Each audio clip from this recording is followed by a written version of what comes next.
bayangkan mengapa kau menyelamatkanku. Ku bersyukur selalu kau ada dalam hidupku. Shalom, saudara-saudaraku sekalian dalam Yesus Kristus Tuhan kita. Apa kabar? Semoga kita selalu diberi kesehatan dan pengharapan di tengah wabah penyakit yang masih berada di tengah kita. Namun bersama Tuhan Yesus kita tetap kuat dan selalu ada pengharapan jika kita mau tekun dan setia.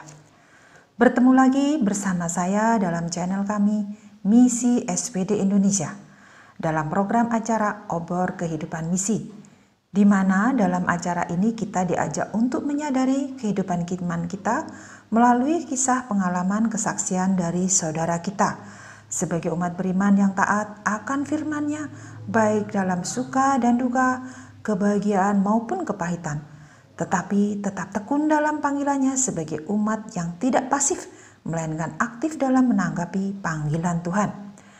Seperti bacaan Injil yang saya kutip dalam Matius 24 ayat 46.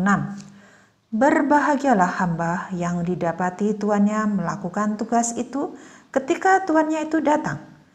Dilanjutkan dengan 1 Timotius 1 ayat 12. Aku bersyukur kepada Dia yang menguatkan aku, yaitu Yesus Kristus Tuhan kita, karena Ia menganggap aku setia dan mempercayakan pelayanan ini kepadaku. Saudara, maksud dari ayat tersebut yaitu kita diharapkan sebagai seorang hamba yang berintegritas dengan menjalankan tugas dengan baik. Prinsip ini adalah etos hidup, pelayanan, dan kerja orang Kristen. Karena mereka mengerti bahwa Tuannya adalah Allah yang Maha Tahu, yang dihadapannya segala perbuatan terbuka. Segala sesuatu mereka lakukan di hadapan Allah, sadar bahwa Allah senantiasa hadir dan melihat seluruh hidupnya. Inilah hidup yang berintegritas. Dan bersyukurlah kepada Tuhan yang telah menguatkan kita. Di saat tugas pelayanan mewartakan kabar sukacita dari Tuhan, seringkali kita dihadapkan oleh penolakan yang banyak ragamnya. Tetapi Tuhan kita tidak tinggal diam. Dia yang sanggup menguatkan diri kita, baik dalam kesulitan hidup diri kita sendiri maupun kesulitan lain, termasuk harus melaksanakan tugas perutusan ini sampai selesai. Karena kita diperhitungkan sebagai orang yang dapat dipercaya dan ditentukan untuk turut serta dalam melaksanakan pekerjaannya. Judul naskah kali ini yaitu Kolah Pilihan Terbaikku. Kiriman dari Bapak Thomas Sumanto Malang. Bapak Sumanto terlahir pada tahun 1937. Dibesarkan dari keluarga ningrat yang tinggal di lingkungan Keraton Kasunanan, Surakarta, Jawa Tengah. Beliau adalah anak nomor 2 dari 6 bersaudara.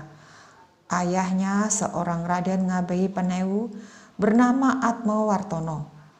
Sal adalah seorang yang jujur, dipercaya untuk memegang keuangan keraton saat itu. Ayah Pak Sumanto yaitu Pak Atmo Wartono adalah seorang yang menganut aliran kepercayaan kejawen yang taat, sehingga beliau selalu mendidik budi pekerti yang luhur dan adat sopan santun yang kuat dengan memegang budaya leluhur Jawanya. Sehingga Pak Sumanto menjadi seorang pria yang penuh kesabaran dalam setiap menghadapi persoalan hidupnya. Selalu memperhitungkan dengan matang. Istilah Jawanya tidak gerusa-gerusu atau mudah buru-buru dalam mengambil keputusan. Selain itu beliau memang cerdas. Karena Pak Atmo sempat mengenyam pendidikan sekolah Mulo, sebuah pendidikan Belanda kala itu yang hanya keluarga ningrat saja yang boleh bersekolah di sana bersama anak-anak dari keturunan Belanda saja. Sehingga tak mengherankan jika Pak Atmo pun juga fasih bahasa Belanda. Begitu juga dalam mendidik putra-putrinya yang disiplin. Hal ini menurun juga pada semua anak-anak Pak Atmo, tak terkecuali Pak Sumanto ini. juga sangat disiplin. Tak heran setelah lulus dari pendidikan SLTA, Pak Sumanto tertarik untuk ikut mendaftar menjadi TNI AURI. Dia masuk AURI tahun 1959. Setelah mengikuti tahap seleksi, Pak Sumanto disekolahkan oleh instansi untuk mengikuti pendidikan AURI di Bandung. Disinilah Pak Sumanto mulai tertarik untuk mengenal tentang iman Katolik. Diperdalamnya iman tersebut dengan bimbingan seorang romo. Akhirnya beliau dibaptis tahun itu juga dengan menambahkan nama baptisnya menjadi Thomas Sumanto. Pak Sumanto dalam menjalankan tugasnya di Bandung juga sempat bertemu dengan seorang gadis yang bernama Rika, asal Bandung juga. Dijalinnya hubungan perkenalan tersebut hampir 2,5 tahun lamanya. Dan setelah dirasa cukup mantap, Pak Sumanto mempersuntingnya tahun 64. Karena Bu Rika yang belum mengenal Tuhan Yesus, Pak Sumanto waktu itu menikah dengan cara mengikuti adat iman Bu Rika. Hal ini untuk memperlancar proses pernikahannya saja, sesuai dengan tuntutan orang tua Bu Rika saat itu. Tetapi, perjuangan Pak Sumanto untuk mengenalkan Tuhan Yesus pada istrinya terus-menerus. Beliau tidak hanya sekedar mengenalkan iman, tetapi lebih diwujudkan dalam tindak tanduk dan tanggung jawab sebagai seorang suami pada istri dan ayah dari anak-anaknya. Mereka pun dikaruniai 3 orang anak, 1 perempuan yang sulung dan 2 anak laki-laki. Dalam kedinasan, Pak Sumanto pun sangat disiplin baik dalam kerja dan terhadap anak buahnya, sangat bijaksana dan penuh kesabaran. Pak Sumanto sangat mencintai dan mengasihi istrinya. Beliau sangat sabar dalam membimbing istrinya untuk semakin mengenal Tuhan Yesus. Tercemir dalam tindakannya sehari-hari, baik cara memperhatikan istri dan anak-anaknya dengan penuh kesabaran, penuh kasih dan tanggung jawab. Sekalipun beliau sebagai kepala rumah tangga pencari nafkah, lantas tidak selalu menguasai kehidupan rumah tangganya. Beliau sangat bijak dalam setiap mengambil keputusan, terutama dengan istrinya. Baginya, itulah cara beliau mengenalkan iman Katolik pada keluarganya. Meskipun kehidupan berkeluarga pasti mengalami pasang surut maupun gelombang ujian, hampir jarang terjadi percekcokan rumah tangga. Baik Pak Sumanto, setiap persoalan pasti ada jalan keluar, untuk apa harus bersitegang. Sementara mereka adalah pasangan yang dipersatukan oleh Tuhan. Itu sebabnya setiap terjadi perselisihan hanya beberapa jam saja. Mereka bersitegang dan lantas saling menyadari satu dengan yang lain. Itulah sebenarnya cerminan keluarga kudus yang sebenarnya. Akhirnya, Bu Rika pun dengan rela hati mau mengikuti iman Pak Sumanto tanpa rasa terpaksa sama sekali. Meskipun niat tersebut sempat ditentang oleh keluarga besar, terutama orang tua Bu Rika, tetapi Bu Rika dengan teguh dan penuh keyakinan memilih ikut Tuhan Yesus.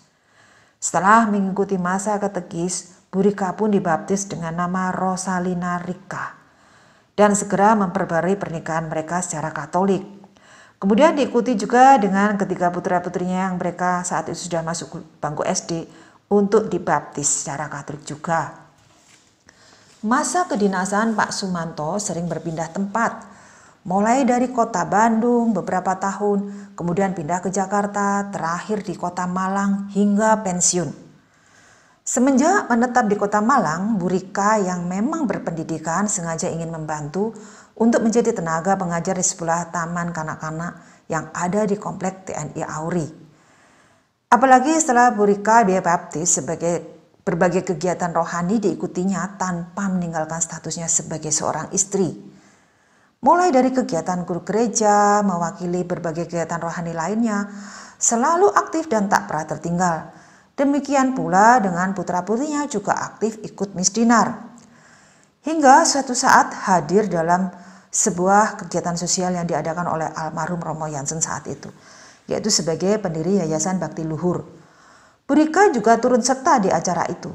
Akhirnya Romo Jansen sendiri yang meminta Bu Rika untuk mengajar di sekolah TK dan SLB binaan dari Yayasan Bakti Luhur mulai sejak tahun 1978. Pak Sumanto sendiri mendukung sepenuhnya semua kegiatan Bu Rika istrinya. semakin membuat hati Pak Sumanto semakin bertambah cintanya. Kehidupan rumah tangga yang harmonis inilah menjadi sorotan baik dari keluarga Bu Rika yang semula menolak keras Bu Rika mengikuti iman Katolik, akhirnya bisa memaklumi juga. Demikian juga dengan keluarga besar dari Bapak Sumanto.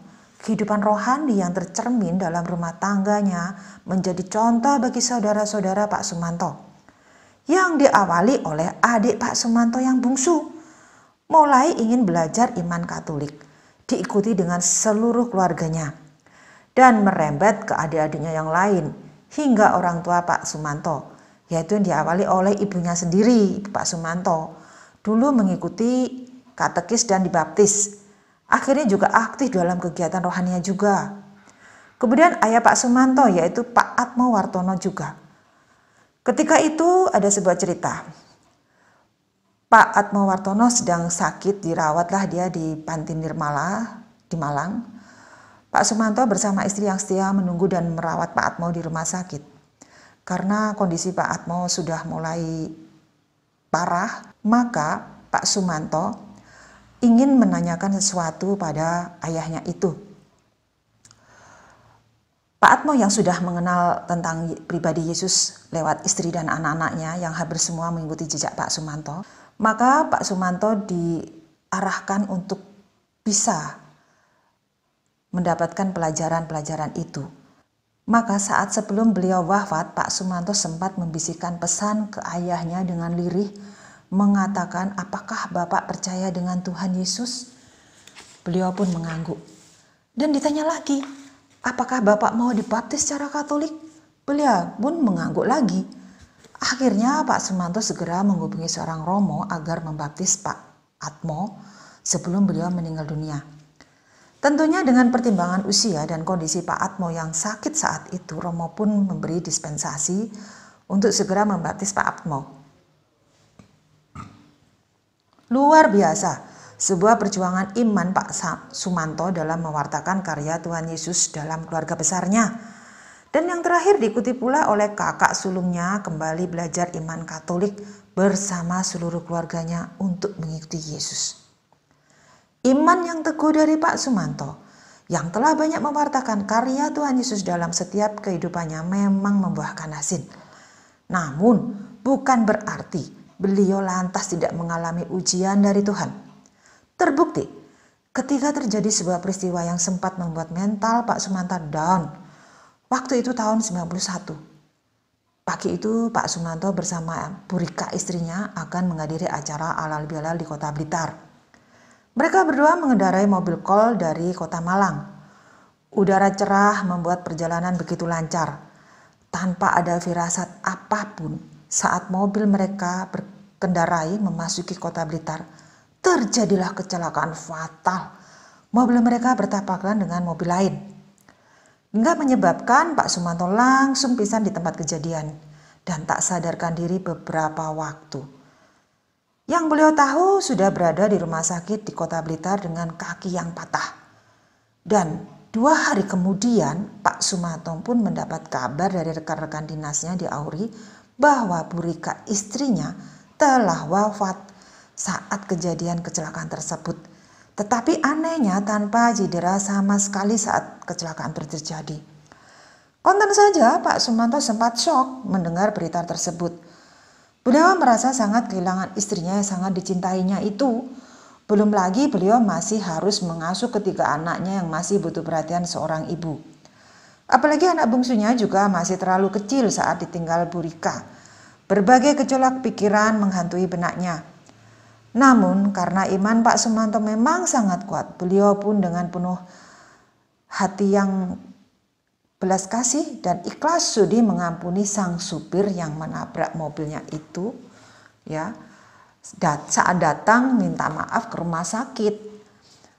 Semenjak peristiwa kehilangan istri tercinta, Pak Sumanto memang sangat sulit untuk melupakan almarhum Bu Rika. Apalagi jika mengingat betapa rukunnya kehidupan rumah tangga yang mereka bangun selama pernikahannya. Hampir tidak pernah ada percecokan yang berarti. Kebaikan istri yang selalu diingatnya terus-menerus Akhirnya Pak Sumanto bisa merasa lebih kuat dan mentalnya dalam kehidupan sebagai seorang single parent, baik menjadi ayah sekaligus juga menjadi ibu setelah 3 tahun terlewati. Namun demikian, dengan kejadian tersebut Pak Sumanto tak pernah sedikit pun menyalahkan orang lain. Dalam hal ini supir yang pernah menabraknya, menyalahkan diri sendiri yang mungkin kurang hati-hati, apalagi menyalahkan Tuhan. Toh semua kejadian di dunia di atas, kendaknya juga cepat atau lambat manusia di dunia ini juga akan kembali pada Sang Penciptanya. Saat ini Pak Sumanto sudah memasuki usia 82 tahun. Bukan waktu yang mudah bagi kita untuk mencapai usia yang panjang dengan kondisi kesehatan yang masih cukup prima bagi orang tua seusia itu. Yang bisa dilakukan hanya mengisi kegiatan yang positif di masa pensiun bersama anak cucunya yang sudah menikah dan satu lagi si bungsu anak laki-lakinya yang selalu menemaninya. Beliau aktif dalam kegiatan rohani, menjadi asisten iman dan banyak terlibat dalam kegiatan sosial lainnya. Hari-hari tak henti-hentinya selalu berdoa untuk sang istri yang sudah berbahagia bersatu bersama Bapa di surga. Dan satu yang beliau nantikan yaitu saat Tuhan memanggil beliau juga. Dan percaya akan tinggal di rumah Bapa seperti Bu Rika yang lebih dahulu mendapat tempat yang indah di sisinya. Saudara, demikian kisah kesaksian iman yang luar biasa dari Bapak Thomas Sumanto. Sebagai pengikut Kristus yang turut menjalankan misi perutusan dari Tuhan melalui talentana, tak hanya keluarga kecilnya saja tetapi seluruh keluarga besarnya pun bisa mengenal cinta kasih Tuhan Yesus melalui teladan hidupnya sehari-hari.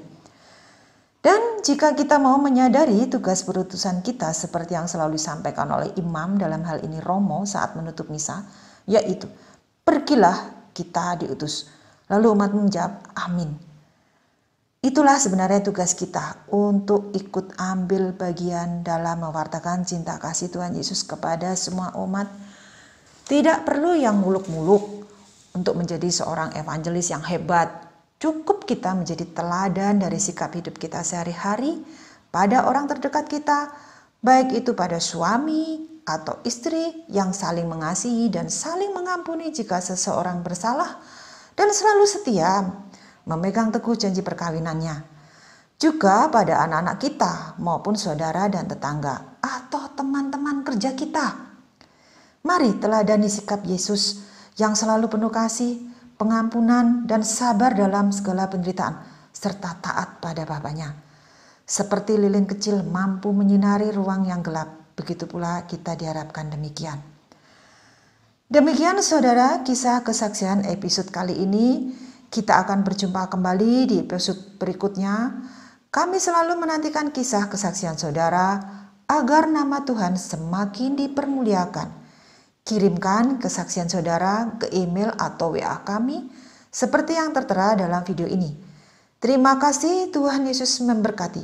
Shalom.